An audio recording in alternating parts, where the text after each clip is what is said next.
एक वकील साहब ने अपने बेटे का रिश्ता तय किया। कुछ दिनों बाद वकील साहब होने वाले समधी जी घर गए तो देखा कि होने वाली समधन खान बना रही थी और होने वाली बहू टीवी देख रही थी। वकील साहब ने चाय पी और चले आए। एक माह बाद वकील साहब फिर से होने वाले समधी जी के घर गए तो देखा कि समधन जी घर में झाड़ू लगा रही थी और होने वाली बहू सो रही थी। वकील साहब ने खाना खाया और चले आए। कुछ दिनों बाद वकील साहब फिर से किसी काम से होने वाले समधी जी के घर गए तो देखा कि समधन जी बर्तन साफ कर रही थी और होने वाली बहू खुद के हाथों में नेल पेंट लगा रही थी। वकील साहब ने घर आकर गहन सोच विचार करके लड़की वालों के घर खबर पहुंचाई कि हमें ये रिश्ता मंजूर नहीं है।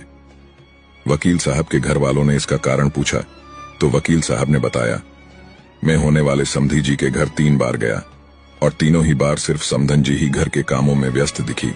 जो बेटी अपनी सगी मां को भी हर समय कामों में व्यस्त पाकर उनकी मदद करने का ना सोचे, वो किसी और की मां या किसी अपरिचित परिवार के बारे में क्या सोचेगी।